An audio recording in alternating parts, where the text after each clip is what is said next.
Other Publishing, Wade Franson is the host of Created in the Image of God, a series that examines the role of religion in society, from messianic returns to the emotive responses transmitted through our culture. Wade fearlessly addresses reality claims from all directions, objectively exploring their compatibility with Holy Scripture.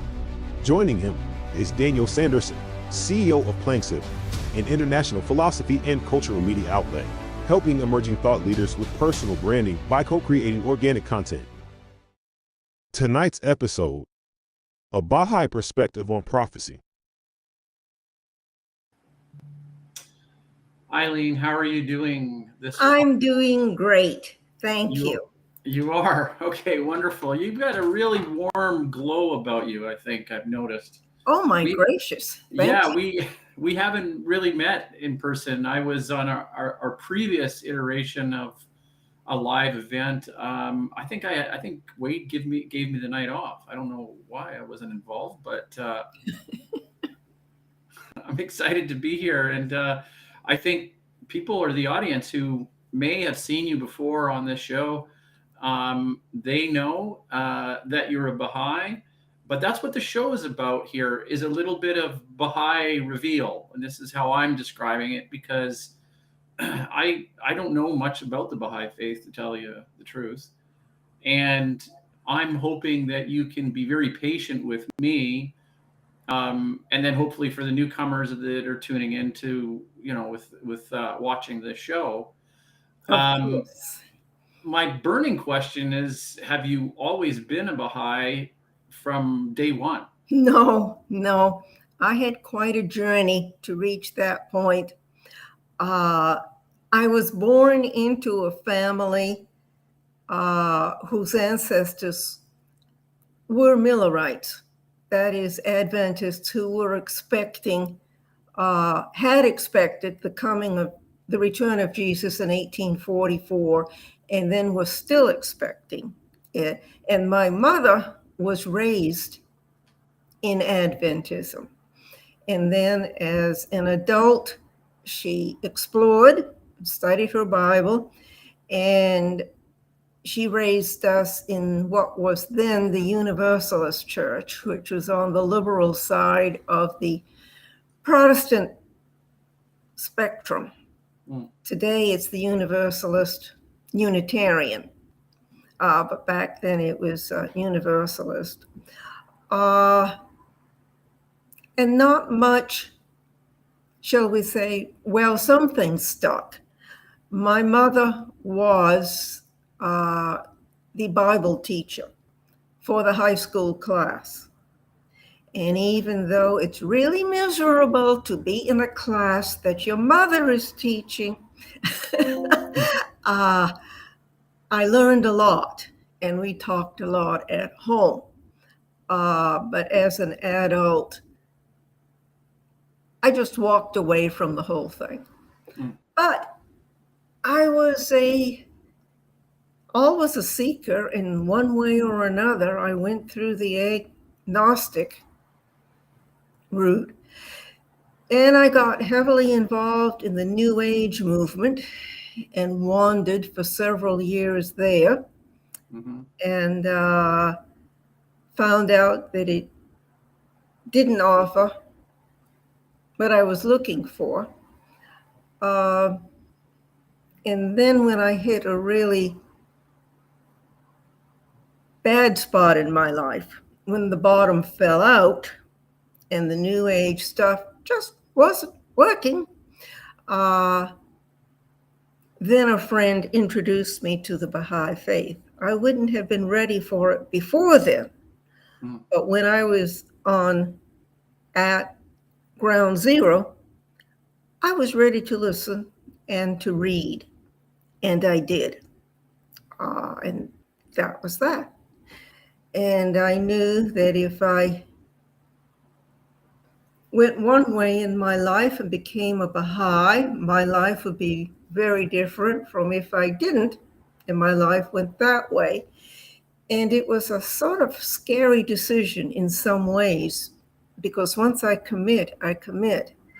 But I have to say that turning the way my life did has been wonderful. and I have never looked back.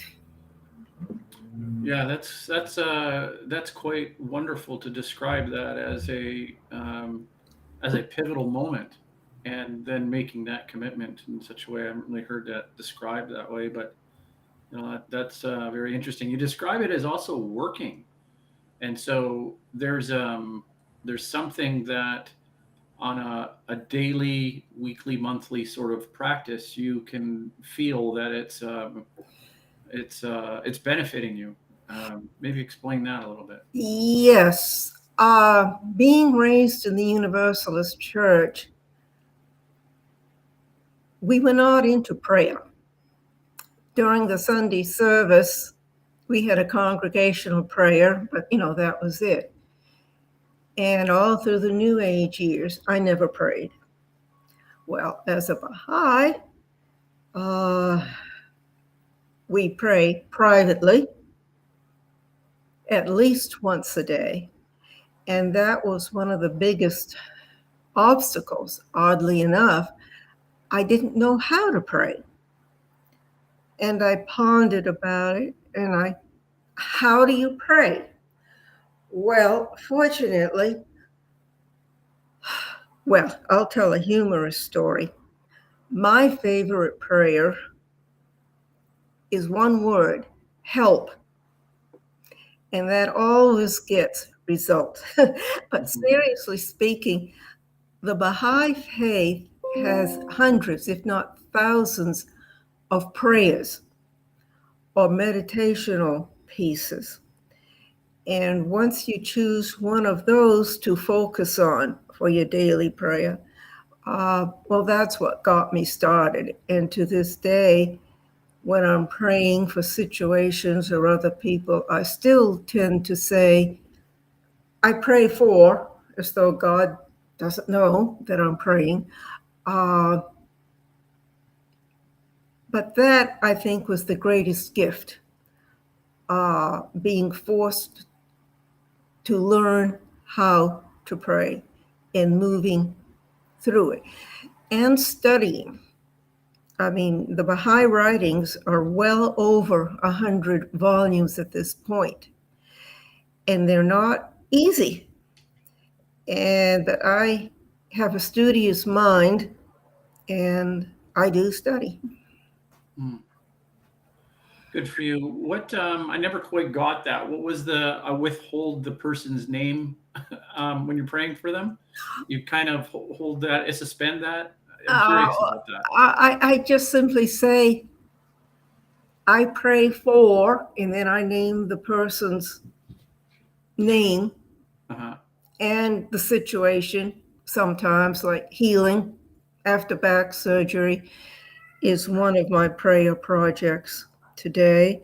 And I trust that God knows who this person is and what the situation is. And somehow there will be a response to that prayer. Interesting. Okay.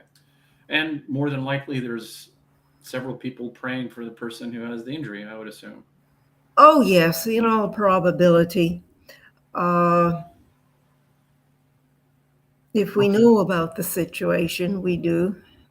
Interesting. So would you say that the Baha'i practice of prayer is, and I guess it's hard for you to say because you really didn't know how to pray, right? I mean, correct. You went into the New Age, and yes. I guess the question I was going to ask, and I don't know how you can intuit this, but you can't from experience because you haven't been a practicing person outside of the Baha'i faith. You haven't been praying. You haven't been praying in a different form of faith, right? So, but how would you speculate that the power of the Baha'i faith, the prayer, is either stronger or better, or what? Is there anything that makes it unique that you would say? I would very, very much hesitate to say that it's stronger or whatever. Everyone's prayers go to God, regardless of what religious tradition they come from. But with the Baha'i faith, it is the latest revelation from God. And much, much more was revealed in the Baha'i revelation, including prayers to meditate on than in previous dispensations. So I guess I have my little spot of prejudice there. There's more wisdom for it to draw upon because of the Yes. published revelations and the literature Yes. of the Baha'i faith, right? Our prayer books, small prayer books, tend to be divided into categories: children, the departed, steadfastness, spiritual advancement, and so forth. And whatever situation is really bearing down on me at the moment, I can go to prayers specific, which is a tremendous comfort. So in this particular person that you were praying for, you were focused more on the healing aspect of praying for somebody else's healing, I guess. Are there any points in the scripture that come to mind about healing that give you inspiration, or is it more of the actual prayer itself? Okay, but when you say scripture, do you mean the Baha'i scriptures? I'm actually referring more to just like the Old Testament and the New Testament. Okay, Bible scriptures. Yeah.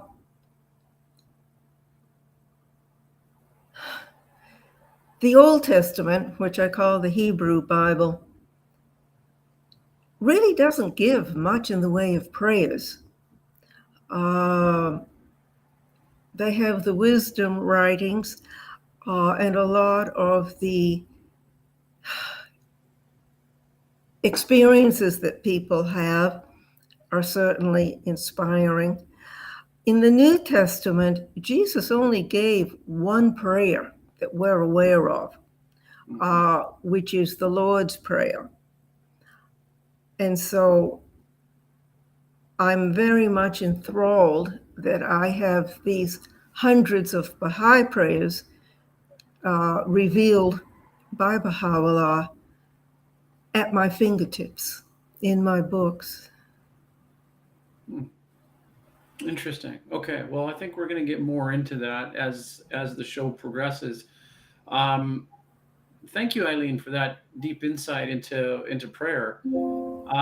I want to remind everybody who's tuned in and listening that engagement is key to the show. So what we are hoping that you will do is participate in tonight's conversation. Just like every week, come on back, enter some comments, tell us what you're thinking. The more honest and the better, I suppose, right? I mean, tell us what you're thinking. Tell us what you're feeling. Let's get a conversation going. That's in the comment section of the channel.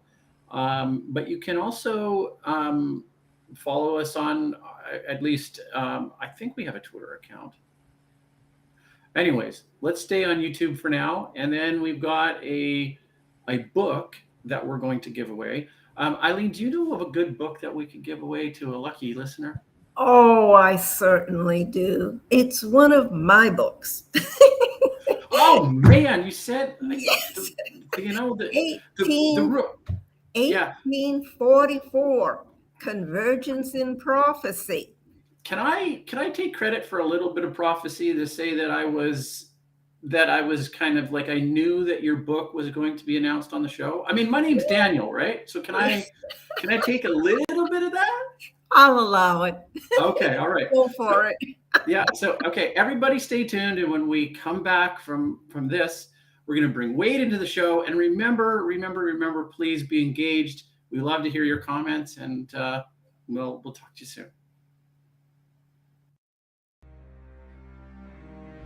In a world where beliefs are tested and mysteries unfold, one book takes you on a journey of prophecy, faith, and the unexpected.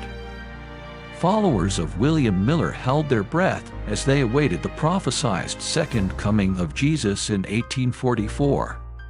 But when the advent didn't unfold as expected, the great disappointment swept across the land. However, what if the story didn't end there? What if the Spirit of Christ did return in 1844 in the Middle East? Dive into the prophecies of Daniel, where the past and present converge to reveal a hidden truth. Embark on a captivating journey where the threads of history and belief intertwine in ways you could never imagine. 1844, Convergence in Prophecy, a meticulously researched and documented exploration, unfolds like a mystery, captivating and engaging. A must-read for those who seek to understand our world's intricate tapestry of religions and their surprising unity. Are you ready to challenge your perceptions and uncover the hidden truths of our times?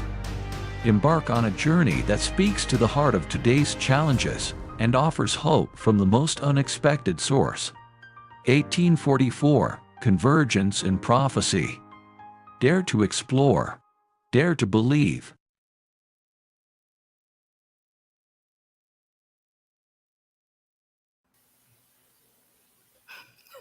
Hello, Wade. Hey there, Eileen. It is so good to see you again. And Thank thank you you. for joining the show tonight. So, just to reiterate what the minor prophet Daniel said just a moment ago, we will be giving away a copy of that book to a listener on the show tonight who provides a comment that you find the most intriguing, interesting, humorous, engaging, whatever. So, I can see we have quite a few people tuned in across our various channels, but not a lot of chat yet. So, post yourselves in the chat, say hello, ask your questions along the way, your comments. We look forward to engaging with you in the audience as well. So, Eileen, it was a pleasure hearing a little bit about your background there. I had actually forgotten that you come from a family, a lineage that was expecting Jesus to return in 1844. So, what was that like as a young person in that environment? How did that impact you personally from your earliest memories? Well, not at all, because my mother worked her way out of it. She was a very intelligent and studious person. She read a lot, she studied the Bible, and she decided herself that she didn't believe what she was raised in. And she searched actually for a deeper meaning of Christianity and Jesus, but she raised us in a liberal Protestant church. So that's all I knew growing up. Got it. So she actually perhaps, like, I'll share a little bit about my own experience in a minute here. She may have, with her eyes and ears, seen that Jesus had not in fact returned, and therefore the prophecies were false. That's one way of putting it, yes. What reality was telling her was that those prophecies were either misunderstood or were not really prophecies at all, and one had to interpret them spiritually. Yes, she Now, came to that conclusion. this is really interesting, and I'm going to dig in here a little bit because, as you know, and as our listeners know, the ones who are regular, I'm also a Baha'i, but I come at this from a little bit of a different perspective than many Baha'is. So, I was raised, at least from the age of 11 on, in a group that also believed that Jesus was returning. So we believed in the prophecies. We had no doubt that these prophecies were sure. But we were also confronted with the reality that Jesus had, in fact, not returned. So how did we resolve that? Well, there were various ways in which you went in and you tried to be a little smarter than William Miller, right? You tried to figure out where William Miller had gotten something wrong, some math error. There's this intriguing scripture about this 100-year period, which you may know of. I think it's in Isaiah. And that could take you from 1844 to 1944 if you interpret it a certain way. And that's interesting because of World War II. And in fact, I believe there is some significance to that 100-year period. But that's not for tonight's show at all. Then you can get into other interpretations, 19-year time cycles, which called a Vahid in the Baha'i faith, but these 19-year time cycles had a significance to us, which is one entire revolution of the solar clock based on the lunar calendar and the solar and so on. So we had various ways at thinking, well, clearly there was a math error and he's coming imminently, because why? The signs were all around us. The signs of his coming were all around us. And so I knew about 1844 and I knew about the prophecies, but I never could quite figure it out. Because Well, I'll help you. Wonderful. The 1844 prophecy was not wrong. William Miller and a lot of other people who also worked on the math did not make any mistakes. And Daniel did give 5 time-specific prophecies to the year that did all come true. And I guess I'll go into, well, first, about the nature of prophecy. I think one of the most reasonable questions that anyone can ask is, how can anyone know the future? Okay, well, what it says in the Baha'i writings is, there is, in the world of God, there is no past, present, or future. All of these are one. In other words, earth time, as we know it, is nothing like time in the worlds of God, or the time after we die. Well, and isn't this consistent with Einstein's view of space-time, right? In other words, space-time is a self-contained system which is governed by the movement of bodies. And we had a person on the show a few weeks ago who is an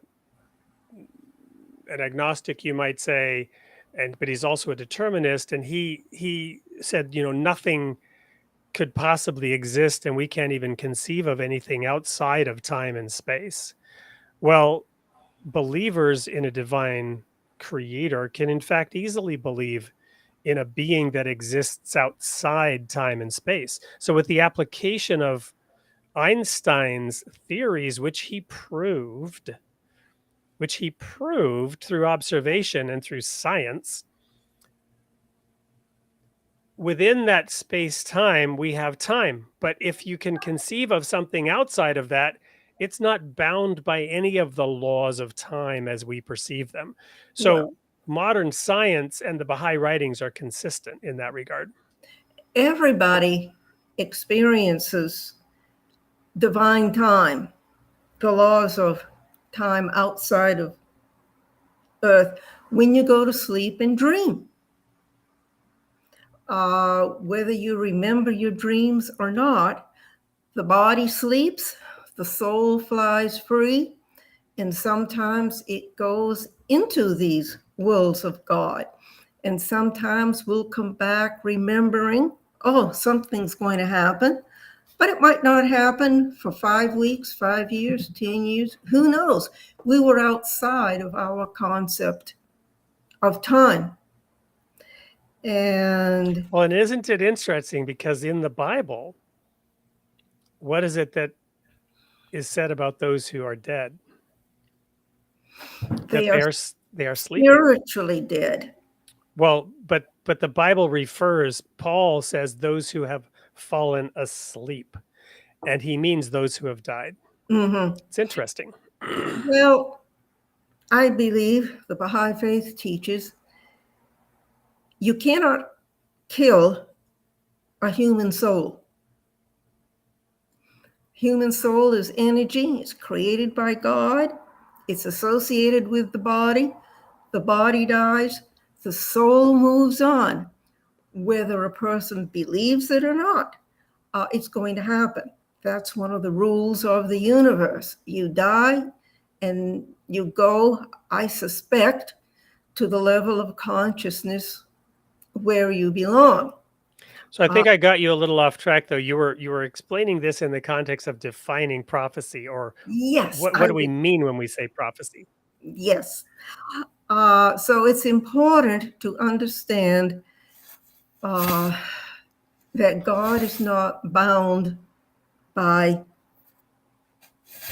time, space in our world, and neither are his prophets, the manifestations of God, and neither were the Hebrew prophets, which were not manifestations of God. So just to make it, to break it down for an audience that is living in the technology iPhone world, we can conceive of this also, because any one of us has had the experience of somebody who says, "Oh, I've seen this movie. This guy is going to do blah blah blah," and we're like, "Shut up! Do not spoil the movie," right? Because they've seen the end already, and it's just repeating itself. So a being that exists outside of time and space is just like that. All of human history is like that movie. And but God in his wisdom has made it somewhat inscrutable, that for those who are diligent seekers, you said you've always been a seeker, or that you have been on the path of a seeker for many years. Knock and it shall be opened, seek and you shall find. So the So diligent true. seekers can penetrate these difficult prophecies, and William Miller was apparently one such gentleman. I have tremendous respect for William Miller. He was a very humble man. He never claimed to be anything except a Bible scholar. He was completely honest, truthful. He was a very boring speaker. He gave talks that lasted 2 hours, ungrammatically. But people loved to listen to him because he knew his Bible. He had studied it, every verse along the way from beginning to end. And even though nothing happened in 1844, he didn't lose his faith. He was disfellowshipped from his own Baptist church, but he retained his integrity. He was never a quote unquote leader. The name of the movement, his name was given to it because he was the first to go public and speak about it, but a couple hundred other preachers also joined, and it was quite a movement. Now, the reason why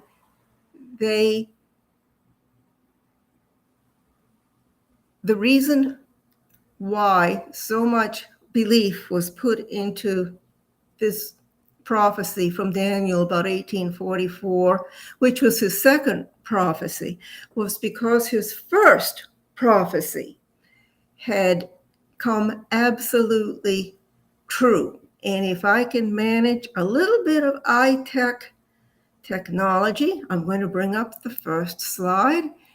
Can you see it? There it is. There it is. Okay, his very first prophecy is called the 77s. The 77s are decreed for your people and your holy city to finish transgression, to put an end to sin, to atone for wickedness, to bring in everlasting righteousness, to seal up vision and a prophecy, and to anoint the most holy place. Okay, quick translation. He's being told that another prophet of God is coming. Now, do the math and remember that in biblical prophecy, a day equals a year. And there are two verses in the Bible that state this, and as well as the Baha'i writings do also state that this is true. So 77s, a 7 is a week.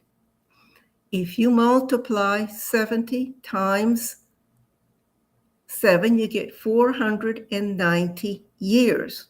Well, 490 years from when? Daniel used the date 457 BC, which was the year that the Persian king Artaxerxes I issued the command, the permission that Jerusalem be rebuilt, especially the temple. And the Baha'i writings also state that using this year, 457, is correct. So you subtract 457 from 490 years, and you get 33 AD.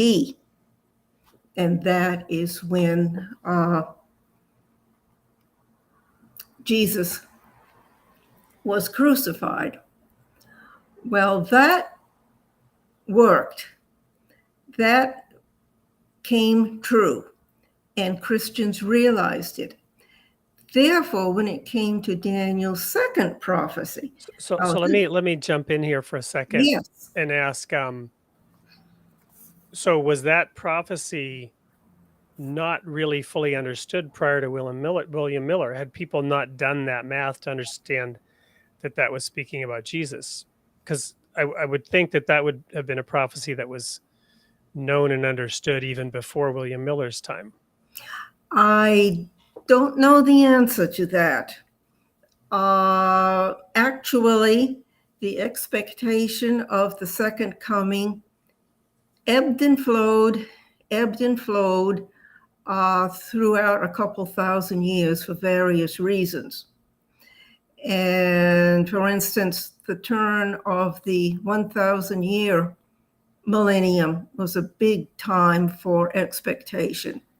But people were looking to Matthew 24. They were not looking to this next prophecy of Daniel, which I'll show you. Okay, and this is the 2,300 days. Now, actually, what precedes this is a horrific vision that Daniel had. And he was standing, in his vision, he was standing on a canal that overlooked the Persian province of Elam. And he saw a horrific scene of a goat and a ram and horns and all sorts of action, which we can't go into. And he was quite horrified. And he asked someone who was in his vision, "What in the world does that mean?" And I am paraphrasing there, of course. He, a holy one, said to me, "It will take 2,300 evenings and mornings. Then the sanctuary will be reconsecrated. Understand that the vision concerns the time of the end." Okay.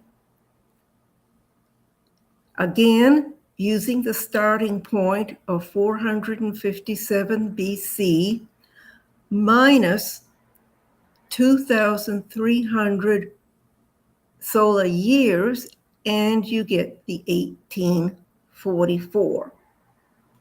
And Daniel was told, "The vision of the evenings and mornings that has been given you is true, but seal up the vision, for it concerns the distant future." So, so that is the primary prophecy that William Miller used to get Yes, to 1844. yes. And to the best of my knowledge, from what I've read, no one else really zeroed in on it. And I suspect that William Miller was chosen.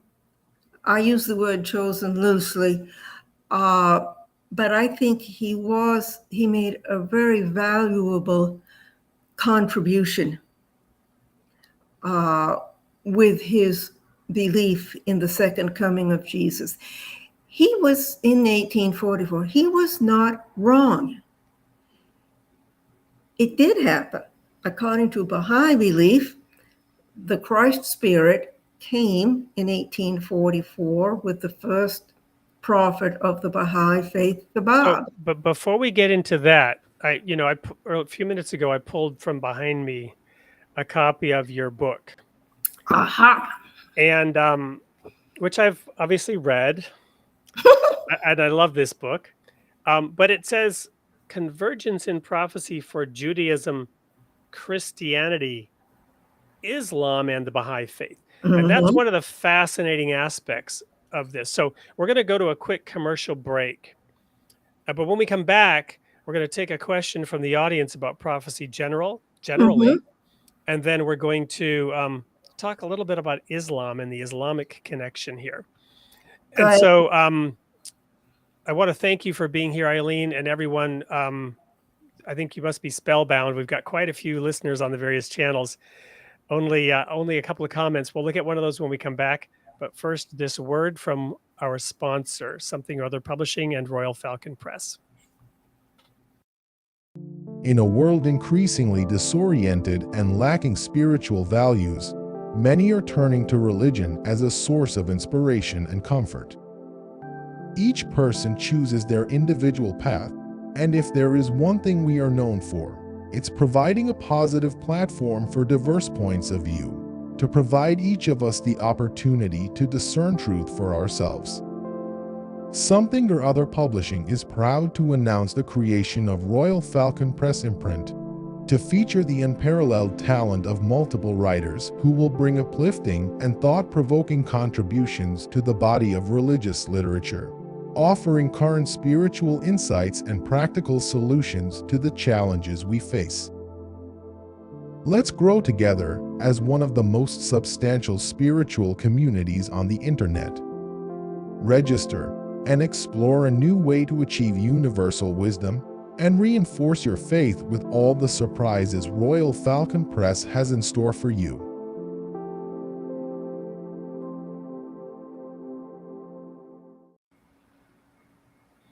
Welcome back to Created in the Image of God. I'm your host, Wade France, and I'm here with Eileen Maddocks, who has actually written 3 books, is in the process of publishing her 4th. And tonight we're talking about 1844 Convergence in Prophecy. I'd like to do a quick little recap. Eileen has just outlined 2 of William Miller's prophecies from the book of Daniel, one of which takes us to 1844. We're going to dive a little deeper into that in a moment. But we just played that ad about Royal Falcon Press because it seeks to bring in religious perspectives from a variety of sources and bring them together in a unique way. Now, I personally have been involved in interfaith activities at a local level here. I was in something called the South Central Clergy Council of South Central Wisconsin, which was then changed to the Multi-Faith Coalition of South Central Wisconsin. And there are other initiatives. They often become politicized, right? They often, grab a hold of some social issue and maybe begin to interpret it from a particular perspective. What we're trying to do through the Royal Falcon Press is very different from that. And I want to use an example. It's sometimes easier for people with different religious persuasions to get involved in a social issue than it in fact is for them to do something that Eileen talked about in the intro to the show that was difficult for her initially, which is to pray. So when I was a member of that group, I remember advocating that we would pray at the beginning of every meeting. And it was something we weren't doing, which you might think is strange. But one of the reasons we weren't doing it is that those different religions had different forms of prayer, right? Christians would tend to pray in the name of Jesus, which would make Jews uncomfortable. and other different variations of prayer being deeply personal. And so to come together and pray together was harder than getting all involved in some social action to share that deep religious experience together when it was personal and intimate, right? It's more of a challenge. And I found that very interesting when I was working in interfaith circles. And so, Eileen, you actually tackle this issue here in the Convergence in Prophecy, Judaism, Christianity, Islam, and the Baha'i Faith. And let's talk for a moment about Islam. What does Islam have to do with 1844? Well, that very same year, 1844, Shia Islam was expecting the return of the Qaim, or the 12th. And for the uninitiated, you mentioned Shia Islam. What is that versus Islam? Okay, there are two major branches of Islam. Okay, wait. Sunni? What? Sunni Islam? Yes. Sunni is by far the largest branch. They do not pay any attention to 1844. Shia Islam was the branch that broke off to follow Ali, the son-in-law of Muhammad, and the 12 subsequent heads of the faith, called caliphs. And the last one, supposedly, the line ran out. The last one disappeared in 874. And Shia Islam had a strong tradition that he would return in 1844, which was, so there was expectation going on both sides of the ocean. And I do go into that. Well, and the Baha'i writings explain many of these cryptic verses. So one of which is the deadly wound, right? Now, is that not referring from the Baha'i perspective to that split between the Sunni and Shia sects of Islam, right? Yes. And so for I just throw that out there for scholars and students of the Bible. It would behoove you, if you're serious, to explore these alternate answers, because if you, like me, spent decades trying to figure it out, decades trying to figure out, where did William Miller go wrong? How did he go wrong? Christ surely must have returned by now. We have a state of Israel. Either it is or isn't the Israel of God, right? Either it is or isn't the promised return of the holy people to the Holy Land.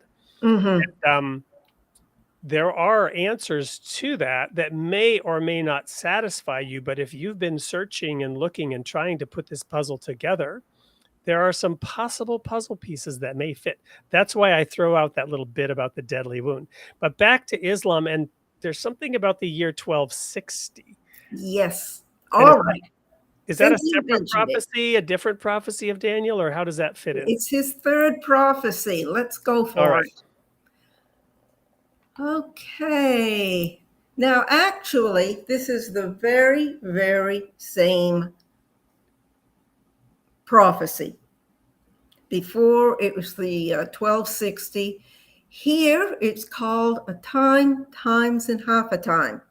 Okay, in biblical counting, a time is 1 year. Times is 2 years. And half a time is half a year. And Daniel said, and you need every listeners tonight, you all need to go to your Bible and read the 10th, 11th, 12th chapters of Daniel for yourself, because there's quite an introduction to these prophecies that I don't have the time to get into tonight, but they are there in 1844, and especially in my trilogy, The Coming of the Glory. I go into this, especially in the third volume, extensively. His armed forces will rise up to desecrate the temple fortress. Then they will set up the abomination that causes desolation. That sounds pretty bad. It will be for a time, times, and half a time. That's the length of time of the abomination that causes desolation. Okay. And this is also, is this not also something known as the times of the Gentiles? I don't think so. No, I think that's something different. But you see, we have 1 year, 360, 720, which is 2 years, and 180, which is half a year, lunar years. Lunar years equals 1,260. Add to 622 AD, which was when Muhammad declared himself a prophet of God, and you get 1844. Now, don't try to do lunar years at home. You have to have a chart, a conversion chart to do this. And this was totally overlooked by Christians. And at the end, go your way, Daniel, because the words are rolled up and sealed until the end of the time of the end. Now, what is so, to me, really striking about this third prophecy is here, Daniel is recognizing the coming of Muhammad and Islam. He gave the very same prophecy twice, once in Western time, Gregorian or whatever they used. It wouldn't have been Gregorian, but before that. And one by the Islamic calendar. Now, the Islamic calendar started in 622 AD. And that translates to year 1 AH. I take that back. It wasn't his declaration. It was the year of the Hijra when he moved from Mecca to Medina. But at any rate, it's extremely important to understand that this prophecy is given by the Islamic calendar also, which uses lunar years. And Eileen, I really like that you highlighted that statement. I can actually move my, nope, that didn't do it. Sorry. I can't quite see the verse there because my picture is hiding it. At the very end, the times of the end. Daniel, what verse is that from?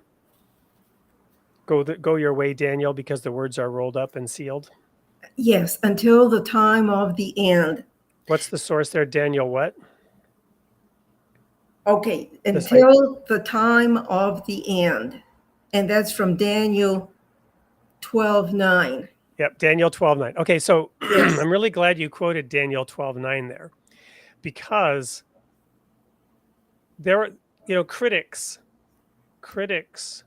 would say, well, you're just moving things around to make them fit, right? You're just finding a way in which, if you twist it enough different ways, you'll find a match, right? Well, but right there, it's included that, look, this will not be understood until the time of the end. So in the distant future, and one of the reasons for that understanding is somebody who's finally willing to take the Quran and the Bible, take the teachings of Muhammad, the teachings of Moses, the teachings of the New Testament, the writings of Daniel, and to look at all these in a sense as being equal and to put them together versus casting one or the other out into outer darkness and not being willing to look at it, not being willing to see how this overlay is the reveal. So what I mentioned earlier about the prophecies being clear, because God sits outside of time and space and can write history in advance. My definition of prophecy is simply history written in advance, right? That's all it is. It's history written in advance, but it's written in the language and the concepts of a people that exists thousands of years before it happens. And therefore it's cryptic, but it's made even more cryptic with intent. Students of the Bible know that Jesus did not speak in parables to make the meaning clearer. He spoke in parables to hide the meaning. And this is what God did, in that he put a piece of it. The Bible talks about here a little, there a little. Bible students look for, here a little, here, there a little in various parts of the Bible, but God even put some of it into Islam. He put some of it into Buddhism, right? He put some of it into the teachings of Zoroaster, because he can do that to prove who he is. And of course, it'll never be proof enough for the doubter. But for the believer, there's a lifetime of study and awe. Well, I would say for the open-minded person, sometimes I think it's better not to go in as a believer, because then you're looking for certain things. But to simply be open-minded and read these books, read the Bible, for heaven's sake, read an annotated version of the Quran. And I think what I'd like to do, if it's okay with you, before you do, I want to go ahead and show this quote. Okay. That we've been waiting to show from Flawed. How do you reconcile prophecies and free will? Yes. If we say it's history written in advance, then where does free will come in? They seem like they would be in contradiction. Okay, I'm going to answer this question from the bottom up. The bottom is me and a lot of people. We have a dream which tells us, hey, we're going to get sick pretty soon. That's a prophecy coming from somewhere. We do have the free will to immediately pay attention to any symptoms of illness and to do what's medically necessary. We may have a dream telling us, be careful in your car with your driving. It's not what it used to be. Be careful. Oh, I've had one of those. Comes with the age. I do have free will to become a more careful driver. Now, where did those prophecies come from? I don't know. I was out there floating around in my sleep. They came from somewhere. At the other end of the spectrum, let's say when God sends one of his prophets, who incidentally were created at the time of creation of the universe, that's in the Baha'i writings, and so they have been around a long time. And when a prophet of God says this is going to happen, then all the free will in the world is not going to change that. When Daniel received the Holy Spirit with these 5 prophecies, 3 of which we have examined, no one's free will was going to change the year 1844. That was set in stone. that was part of God's major plan. And then I hope that answers the question. I think it does to a degree. I'm going to add my own little bit to that. Yes. And that is that in between the bottom and the top, as you called it, is the aggregate of individuals, right? So your example was you have the free will to have a premonition, let's call it, and make changes that could alter that outcome. At an aggregate level for society, Mm-hmm. you're not going to alter the outcome for society. So I like to use the analogy, and it's an imperfect one. It breaks down, but to a degree, it's helpful, in my opinion.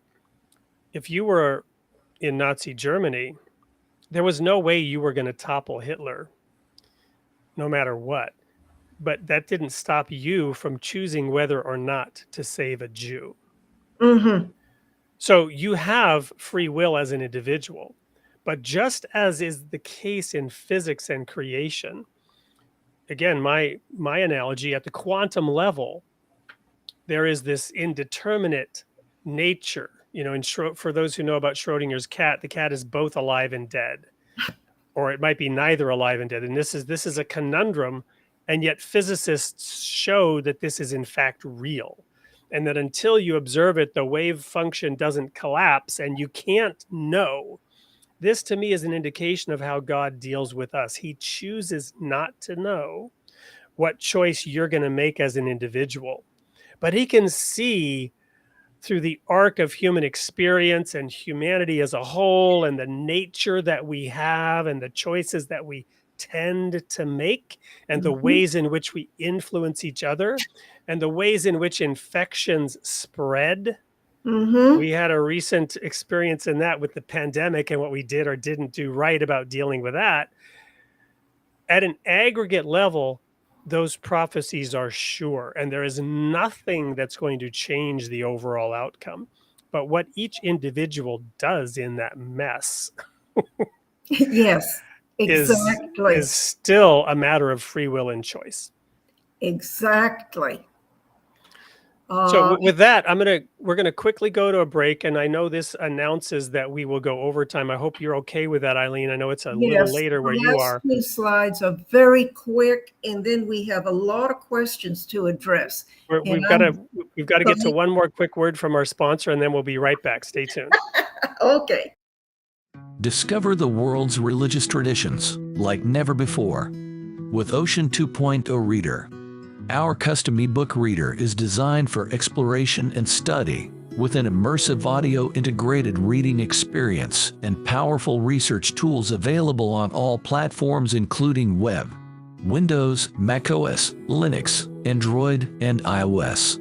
Experience the benefits of immersive reading by combining ear and eye with improved comprehension and vocabulary acquisition. Our Interfaith library features books from various religions, so you can have access to a wealth of knowledge. Try Ocean 2.0 Reader today and elevate your reading experience. Hello again. Back to you, Eileen. Take us home. All right. Okay, these last two. What's very interesting is the last chapter of Daniel is chapter 12. His third prophecy ends on 12:9, and then 12:10 is a prophecy, 12:11 is a prophecy, and 12:12 wraps it up. So here we go. Okay, the 1,290 days. And no way could anyone have foreseen what this meant until it happened. From the day that the daily sacrifice is abolished and the abomination that causes desolation is set up, there will be 1,290 days. So you take the Islamic year here we are again in the Islamic calendar, 613. That was the date Muhammad declared his station as a prophet of God. I was wrong previously. 613 plus 1,200 lunar years, where in the Islamic calendar equals 1863. Well, in 1863, Baha'u'llah declared his station as a prophet of God. And then moving on to the last one.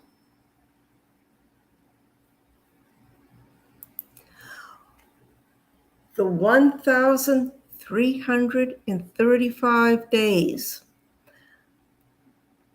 Blessed is the one who waits for and reaches the end of the 1,335 days. Daniel 12:12. Okay, now we're going to work with, now this gets complicated. We're going to work with a start point from Islamic history, 628, and we're going to add 1,335 solar years, and we get 1963. Okay, what happened in 628? Muhammad, who was then living in Medina, signed a treaty with Mecca, his long-term enemy. They came to terms and they signed a treaty. And this gave Muhammad secular recognition as well as religious recognition, and really recognized the Islamic faith. In 1963, the first Universal House of Justice was established. In the Baha'i faith, we do things organically, and our internal structure starts at the local level with local spiritual assemblies, to the national level, national spiritual assemblies, and finally to the one global ruling body, the first Universal House of Justice. And there had to be a certain number of national assemblies to support the first Universal House of Justice. And that happened in 1963. And poor Daniel, again, he was so confused. And bless his heart. As for you, go your way till the end. You will rest, and then at the end of the days, you will rise to receive your allotted inheritance. And he certainly did earn an allotted inheritance. And what's really interesting here is how the Quran with Islamic history is entwined with the years that are so important to Baha'i history. And it's important to remember that just as Jesus came out of a Jewish background or milieu,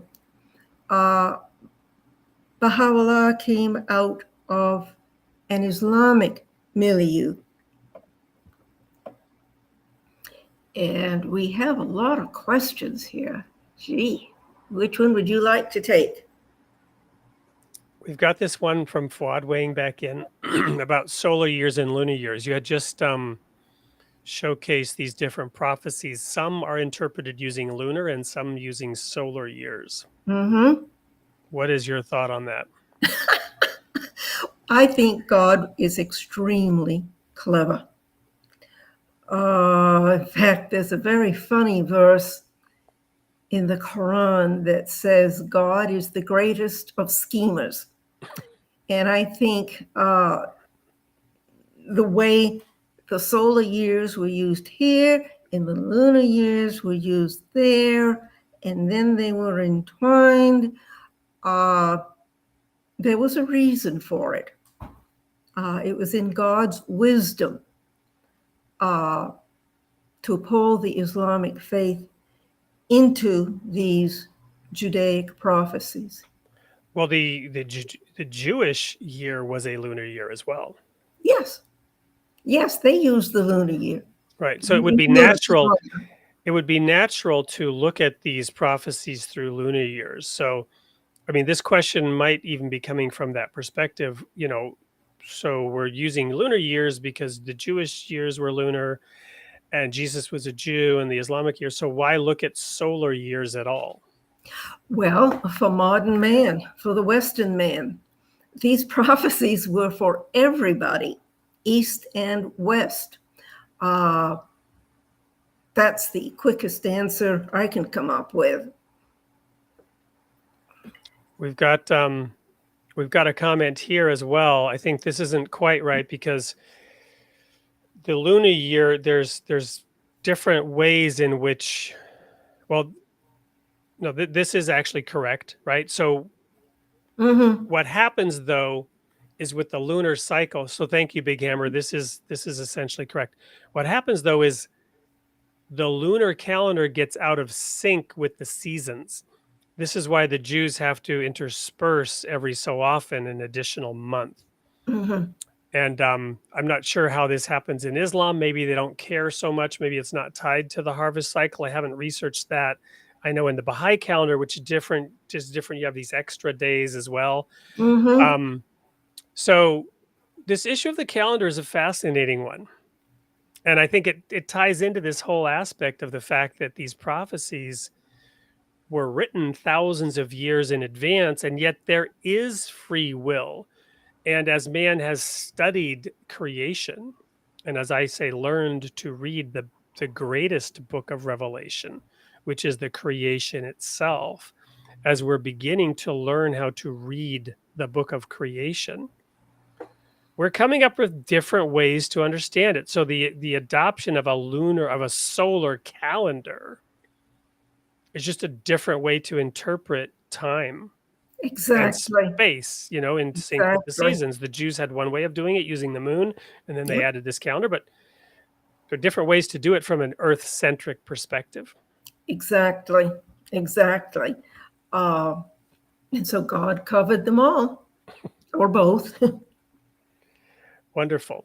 So we've covered a lot of ground here, and I know you're just scratching the surface. We're going to have actually another Baha'i author, Jay Tyson, on in a few weeks to pick up this theme and add his perspective as we continue this process of unpacking religion, unpacking the holy writings, and asking the question, what is the role of religion in society? We didn't so much get into what the meaning or the impact of this is. So let's spend a minute on that.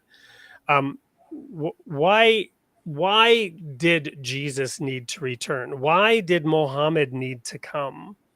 For that matter, why did Jesus need to come? Well, Christians would say, well, Jesus had certain things he had to fulfill in the divine plan of God. Certainly that he had to bring his own sacrifice in fulfillment of the Passover lamb and to be slain for the sins of mankind. And to, as the Baha'i writings put it, breathe fresh life into all of creation. The Baha'i writings explain that Jesus did this. But why Muhammad? Why the Bab, which we didn't really even talk about that much? Why Baha'u'llah? Well, it says in the writings that even though we focus on the Abrahamic prophets, actually God has sent prophets of God to all the peoples of the world at one time or another. And memories of those appearances are carried alive through legends, racial memories. So it's not at all unusual that Muhammad came. Also, these prophets of God, and there have been many, many, many, many of them. We haven't mentioned the ones in the East. They tend to come when they're most needed, when society is at rock bottom. Well, and speaking of the calendar and the seasons and how it gets out of sync, there's this analogy, right, of the divine springtime and then Yes. a spiritual winter, right? And in the winter, Yes. things get dark and it gets cold and things die, and this rebirth is needed. And that as humanity strays from the intent of the teachings of the manifestation, as it becomes encoded in rigid dogma and in misunderstanding. And as Jesus said, one of my favorite quotes, when he talked about the Pharisees, he said, "You wash your hands with a fist." And what that meant was they had to wash their hands for show in front of the people.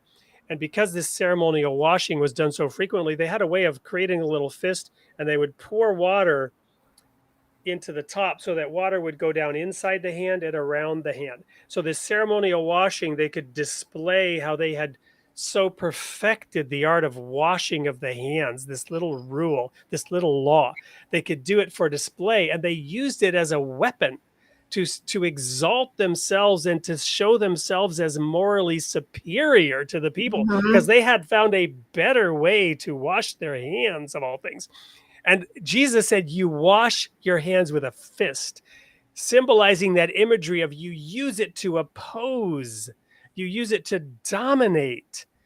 And that's what happens when we take those holy writings and create a religion around them that becomes enshrined in dogma and this Mhm.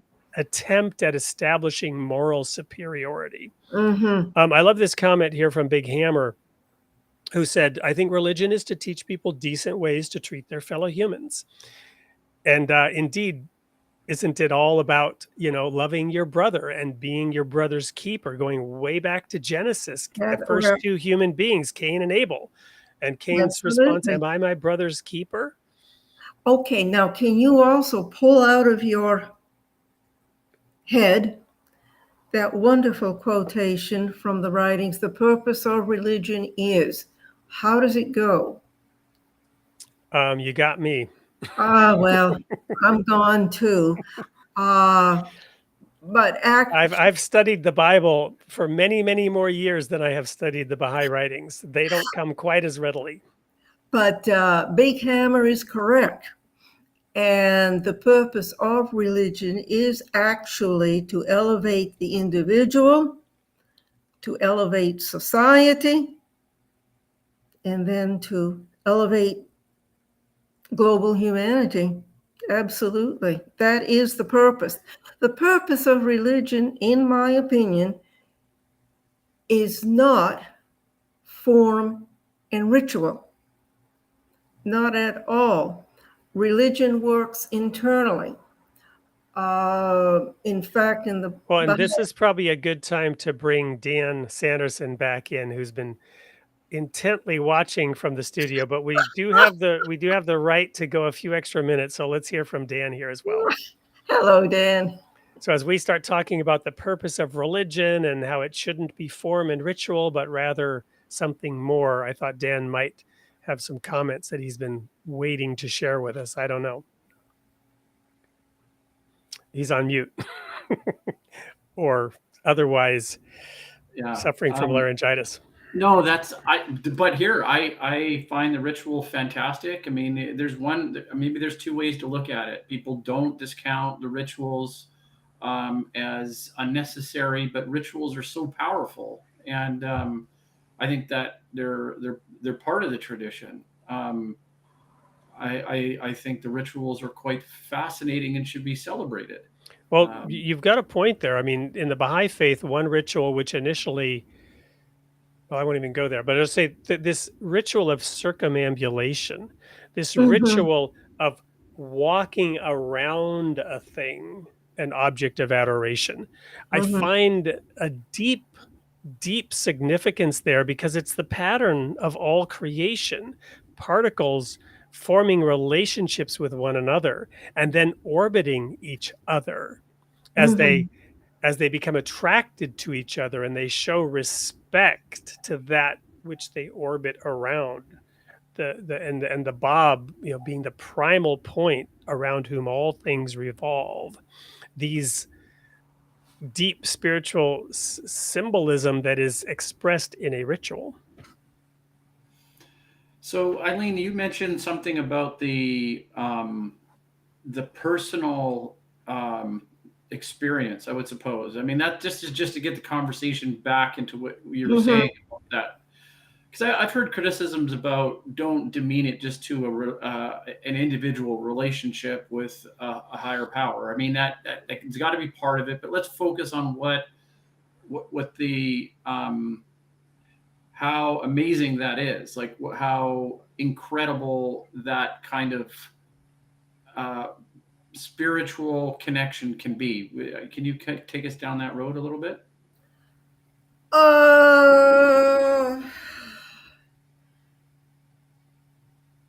Are you talking about the inner life that evolves through prayer, meditation? You know, I mean, here I kind of came in and jarred the conversation because you were making a point about it's not all ritual, and I think you were leading towards the spiritual, the inner sort of conversation Yes. that you have, the inner relationship that you have with a higher power. So I Yes. wanted to bring it back onto track because, Okay. yeah.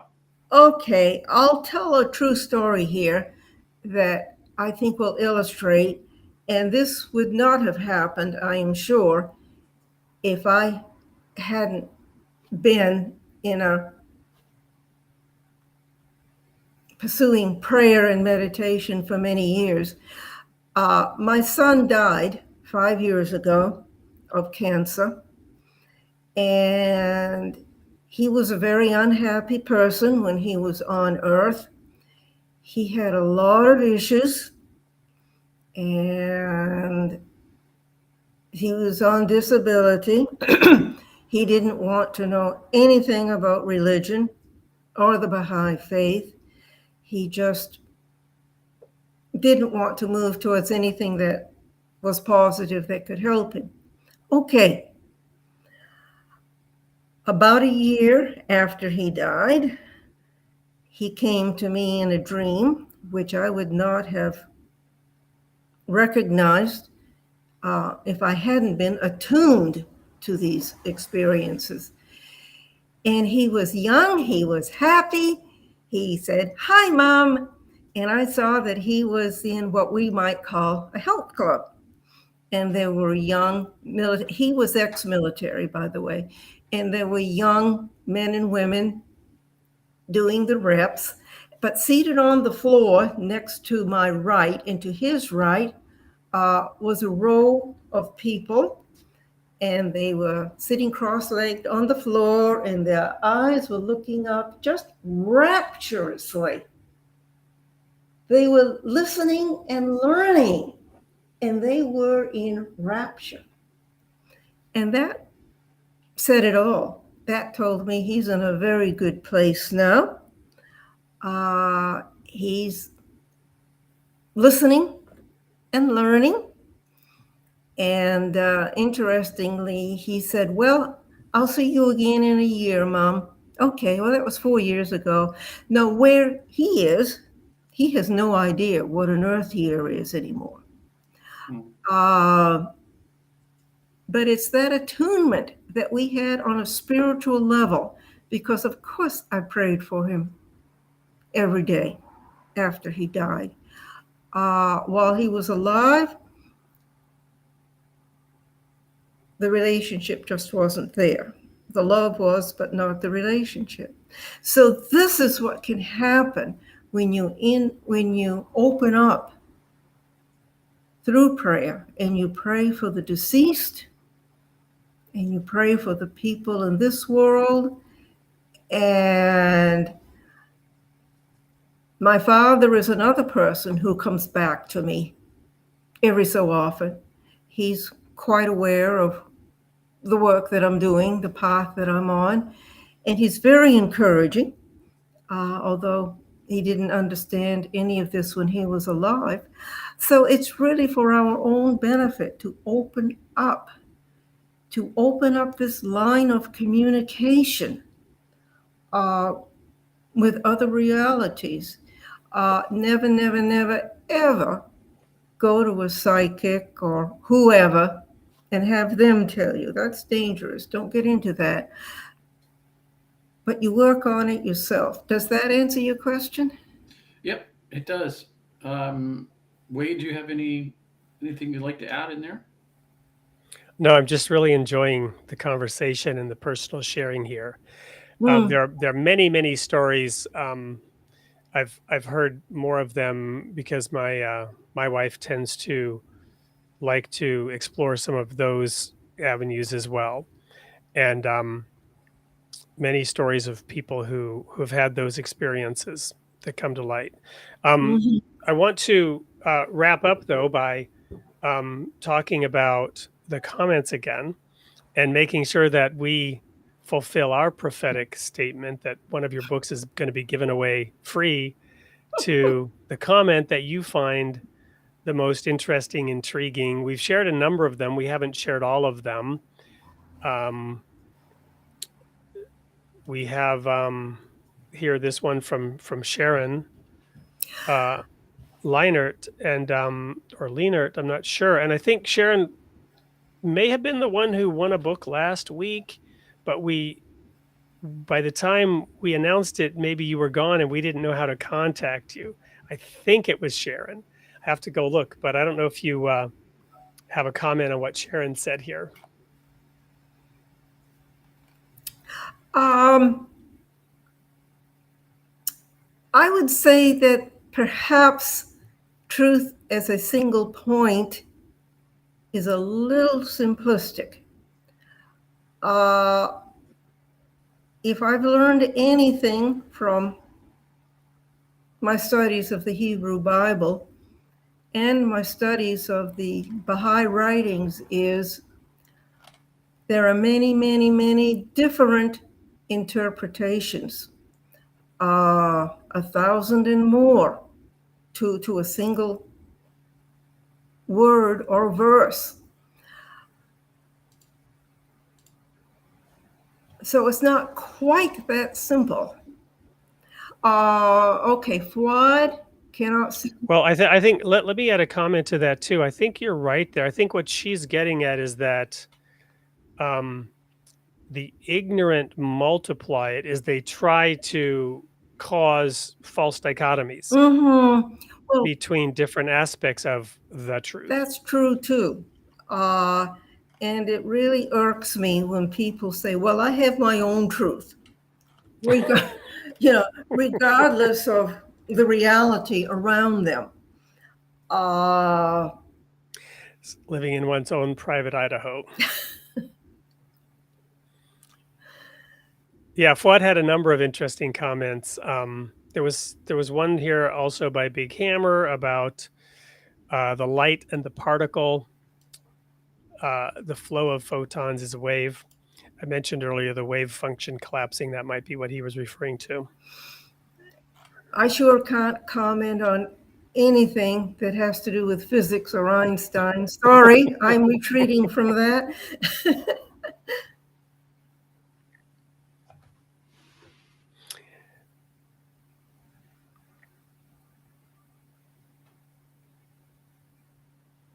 Well, would you like me to add something in about quantum indeterminism, or do we want? Absolutely, please do. Well, Wade, I mean, I know that Eileen's kind of stepped back from the conversation about Einstein and physics. So let's maybe just throw this out and say, how crystal clear, or how clear is that guess that because there's determinacy at a quantum level that there's room for God, so to speak, right? I mean, I don't jump to that conclusion that he's putting. Well, that there's indeterminism, and I'm not saying it's a conclusion. I'm saying it's an opening to look at it that way, in that we cannot until. So there was a physicist, a theoretical physicist. Her last name is Marco Polos. You may have heard me tell this story before. I think it was 2004 article in Scientific American. She was published having a mathematical proof that something did not exist until it was observed. And that led me into this quest, this search into that topic. That there is a part of creation where something is hidden, and once it's known, it becomes determined. But until it is observed, it is not determined. It has a rudimentary fractal of free will, if you will, in that we can't know what it will do. We can study the trajectory of a billiard ball and know exactly what's going to happen. The same with Newton understanding, the fall of an apple, right? In classical physics, you can map it out. You can put a man on the moon because you know exactly how a thing will behave. But at the quantum level, you don't know that. And in that, I see the opportunity for a divine being to say, I choose not to know what an individual will do. I choose to allow the freedom for this individual to spin to the left or spin to the right. And until that person discloses what they do, I will choose not to know, even though I am omniscient, the omniscient God. I will choose not to know the next comment that Dan is going to make until he makes it. I think I know. I think I can predict it, but I allow that Dan might surprise me this time. I'm going to bring my comments going to actually bring Eileen back into the conversation a little bit here, because there is something ideal about having a higher power that has believers, or has, like, made in the image of God, right? That has this autonomy to accept him, and that's quite a poetic. There's some circular beauty to that, right? I mean, you think about this, the strongest love that we can imagine. It's not just something that you command. You can't. It has to be, it has to be given. And I think that, there's just no way out of that law, even for a supreme deity, right? You just can't get out of that. What makes it pure? Well, it makes it pure that it can be given free of coercion, right?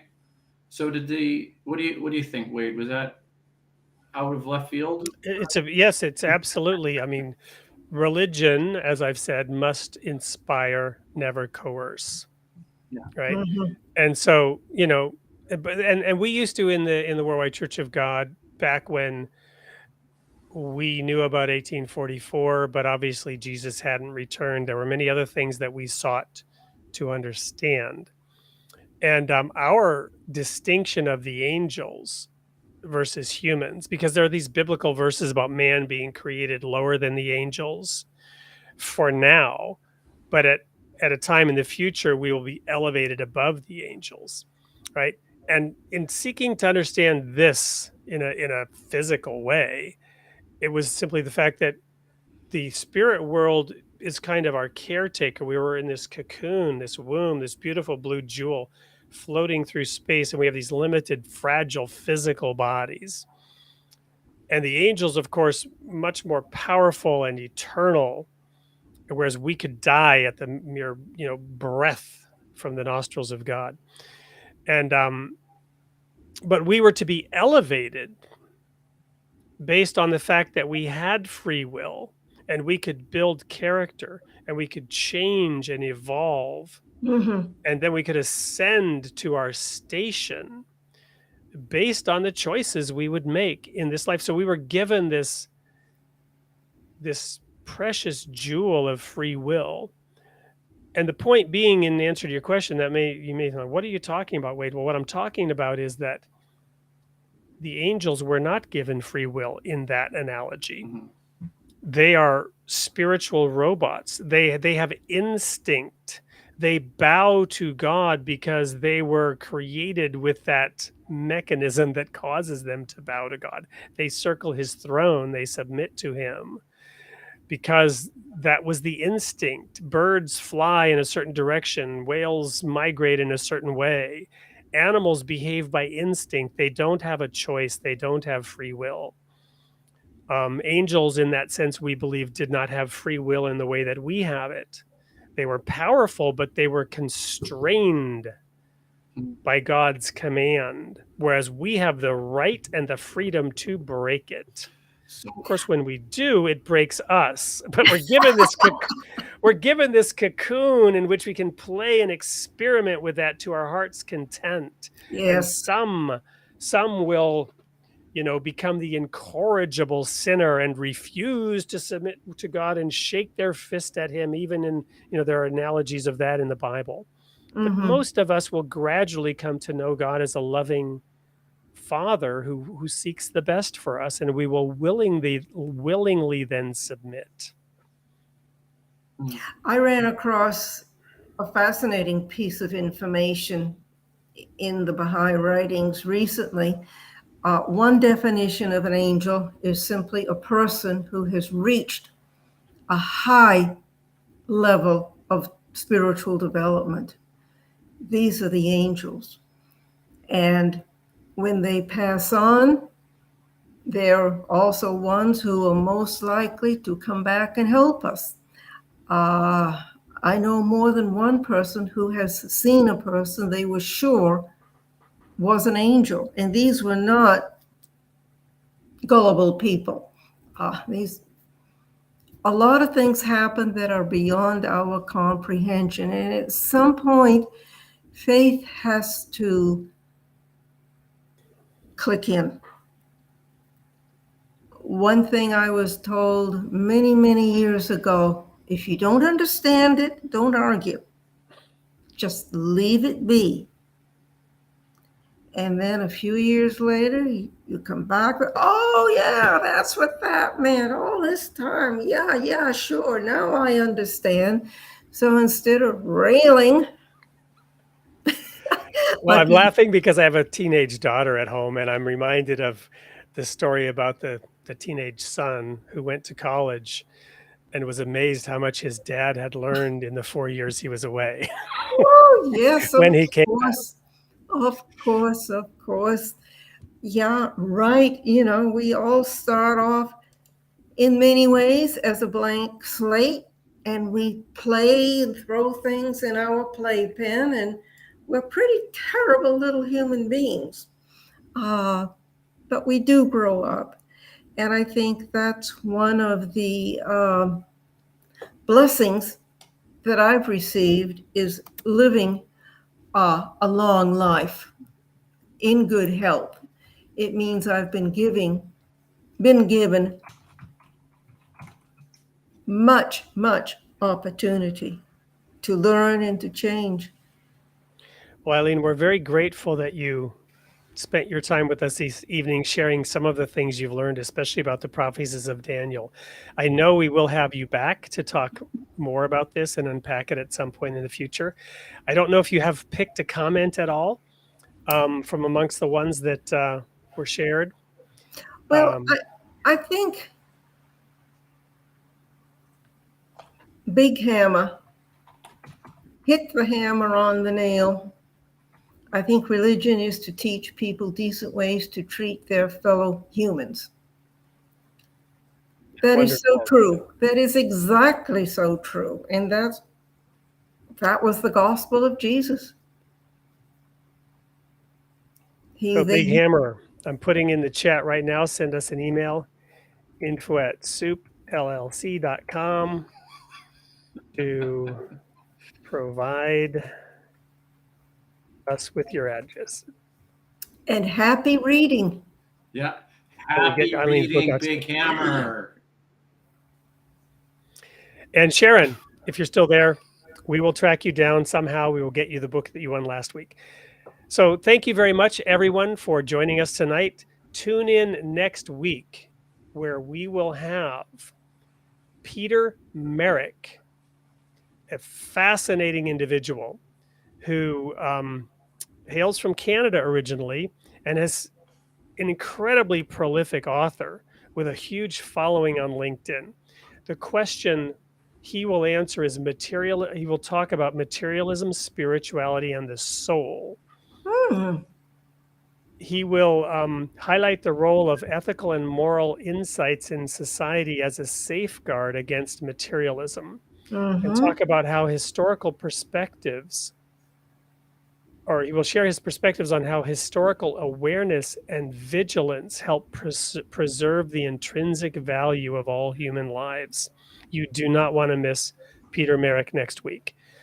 Eileen, thank you. We'll have you back. Everyone else, thanks for tuning in, and we look forward to seeing you back here. Same place, same time, every Tuesday evening. Thank you all. Good night. Goodbye.